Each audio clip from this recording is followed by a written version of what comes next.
वृंदावन की पावन भूमि पर यमुना जी के तट के पास एक स्थान है जिसे इमली तला कहा जाता है। यह वही स्थान माना जाता है जहाँ राधा कृष्ण की अनेक दिव्य लीलाएं हुई। एक दिन राधा रानी अपने प्रियतम श्री कृष्ण से मिलने के लिए बड़ी उत्सुकता से निकली।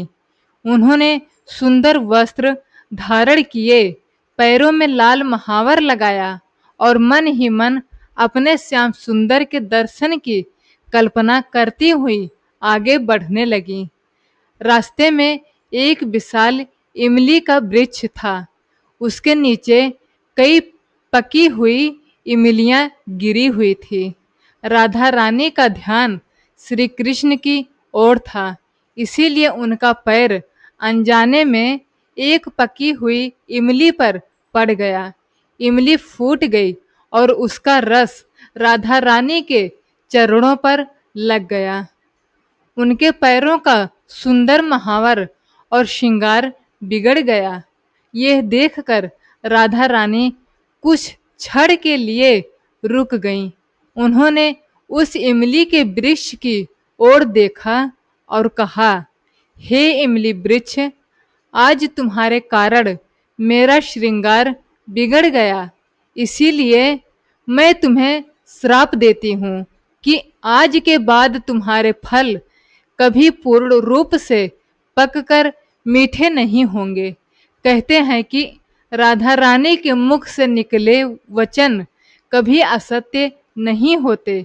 उसी क्षण से उस इमली के वृक्ष का स्वभाव बदल गया। मान्यता है कि आज भी वृंदावन के इमली तला में स्थित उस प्राचीन इमली वृक्ष के फल पूरी तरह नहीं पकते। दूर दूर से आने वाले भक्त इस स्थान के दर्शन करते हैं और राधा कृष्ण की इस अद्भुत लीला को श्रद्धा से स्मरण करते हैं।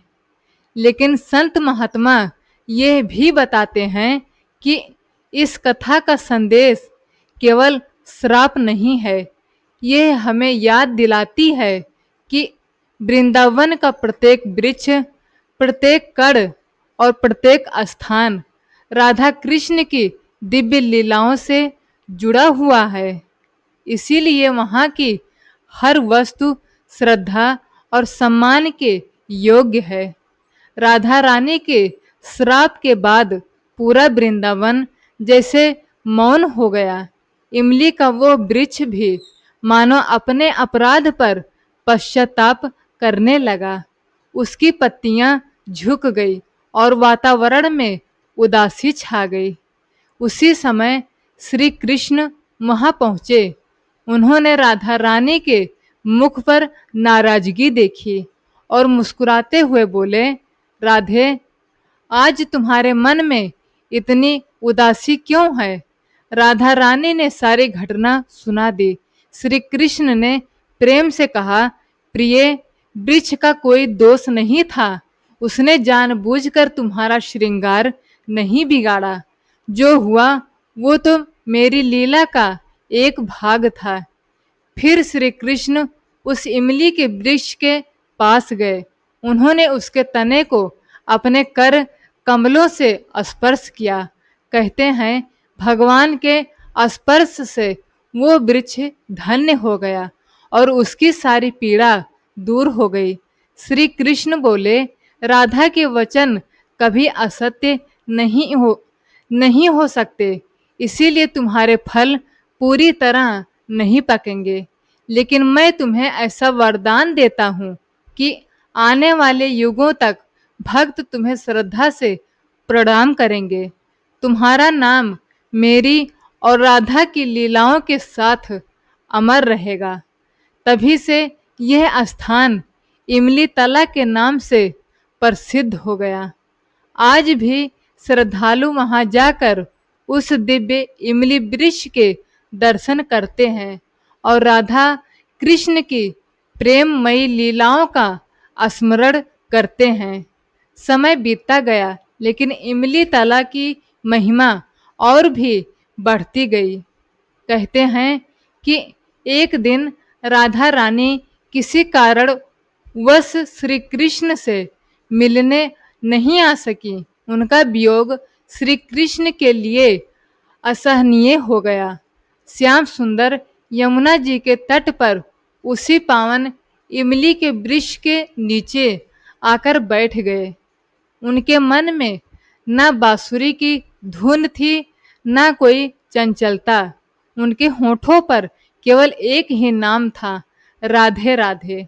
कहते हैं कि श्री कृष्ण इतने गहरे प्रेम में डूब गए कि उनका श्याम वर्ण भी बदलने लगा।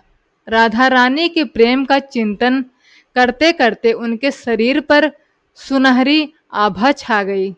भक्त मानते हैं कि यही दिव्य भाव आगे चलकर श्री चैतन्य महाप्रभु के गौर रूप की लीला का संकेत बना। जब राधा रानी वहां पहुंची तो उन्होंने देखा कि स्वयं श्री कृष्ण उनके नाम का जप कर रहे हैं। यह दृश्य देखकर उनकी आंखों से प्रेम के आंसू बहने लगे। श्री कृष्ण मुस्कुराए और बोले, राधे, संसार मुझे भले ही भगवान कहे, लेकिन मेरा हृदय तो तुम्हारे प्रेम का भक्त है। तुम्हारे बिना वृंदावन भी सूना लगता है। तब से इमली तला केवल एक वृक्ष नहीं, बल्कि राधा कृष्ण के निष्काम दिव्य और अनंत प्रेम का प्रतीक माना जाता है।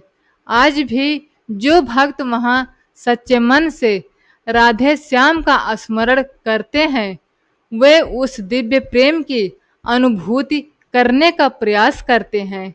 राधे राधे।